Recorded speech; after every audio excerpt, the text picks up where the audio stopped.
It's a beautiful day in the neighborhood, a beautiful day in the neighborhood. Won't you be mine? Won't you be mine? Won't you be my neighbor? Good morning, Seattle.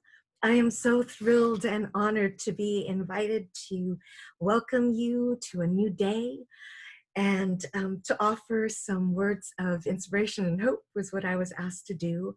Um, but I think in order to do so, I always feel it's good to really ground ourselves in the reality of where we are right now. As I'm sure all of you have experienced these last 4 months, can't even believe it's been 4 months, has been a true roller coaster of emotions and feelings.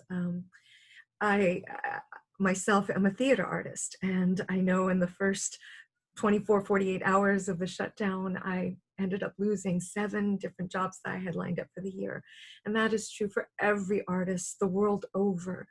The reality is that arts and cultural organizations were the first to close down and artists losing their jobs. And they will be the last to reopen up and be able to work again fully.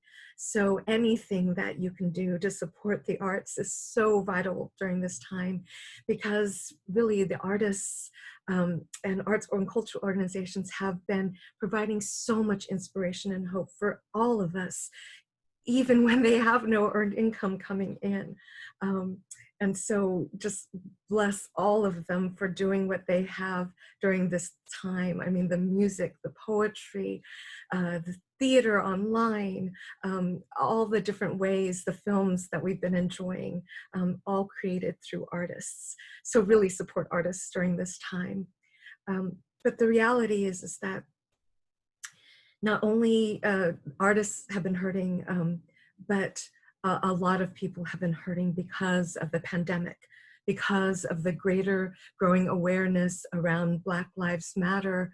I think more people are understanding how many people in our country have suffered for far longer than this pandemic's been around. And it's interesting that the intersection between these two public health crises, the Black Lives Matter movement and COVID-19, is around this idea of not being able to breathe. I have 2 friends who actually got an extreme case of COVID-19 very early on in March, before the shutdowns even happened. One was on a ventilator for over a month, the other one on a ventilator for over 2 months. And literally, it was because they could not breathe. Their lungs could not breathe. And then the other residual effects compounded because of that were horrific. Fortunately, they were able to survive and are rebuilding their strength. But so many other people and have not been so fortunate. And this is something that does take lives. And even though many of us have been fortunate in not having contracted it, we all need to work together collectively to support our communities so that we don't have to lose any more lives to it, by washing our hands, by wearing our masks. It is so important. And we can do it if we all chip in and do our part. The same thing is true in terms of the systemic and structural racism in our country. George Floyd died because he could not breathe, because of fear and hatred against people who look like him. It is systemic, and it needs to be stopped. And we all can play a part in stopping that kind of racism in our country, but we have to work together collectively so that no other person has to die because they can't breathe. This is something that every Black person in our country knows and understands the trauma of, and we can all make a difference. So that is the big picture. The thing that has kept me going through this whole time, despite all of that pain and suffering for so many, is really envisioning a future that actually takes us back to our Indigenous roots. Here in Seattle, we are on the land of the Coast Salish people, specifically the Duwamish tribe. And something that's important to remember is they cared for this land for 10,000 years, living in harmony with wildlife and respect for all beings. And I think if we can move more towards those indigenous values of honoring the land and the wildlife, that will actually cut down on the coronaviruses that come into play. That will actually allow us to move towards a culture and a society where every person is valued, because each of us is born with a gift, something that we can offer to other people.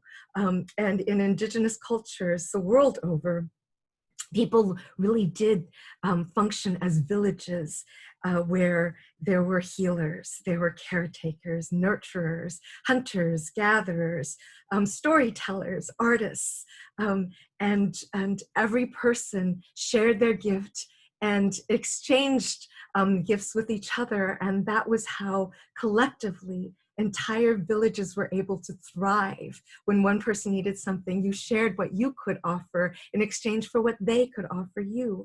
And it was a very beautiful, holistic way of believing and living in a society.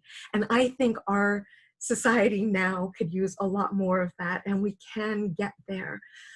So in terms of how we can get there, the first part is we need to lean into things that are love and compassion for people, as opposed to hate and fear of others.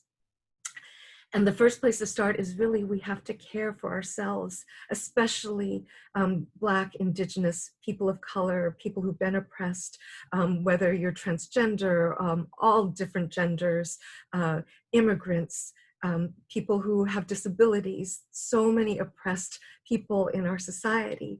The more we can care for ourselves first and find joy in our life, that is how we'll have more to give to everyone else in our community. And so for everyone, I suggest finding those things that bring you joy.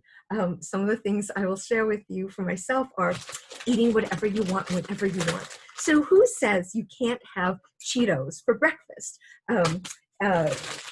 I use chopsticks whenever I eat Cheetos, because this is something I learned in theater. Everything I know, I learned in theater.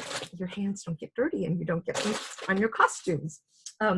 You can put water, this is really water, I know what you're thinking, in a martini glass, and that way every day feels festive, even when you're drinking water. I like to have fun at home, and sometimes you just need a laugh, anything that will make you laugh. So I not only wear masks when I go out, but I also created some fun masks for me to wear at home. So this is my mask, just so I can bond with my husband, and because it makes me laugh. His beard has been growing out, and so I thought sometimes I'll wear one too. And the thing I love is that something that I've rediscovered now that I have more time on my hands is actually gardening.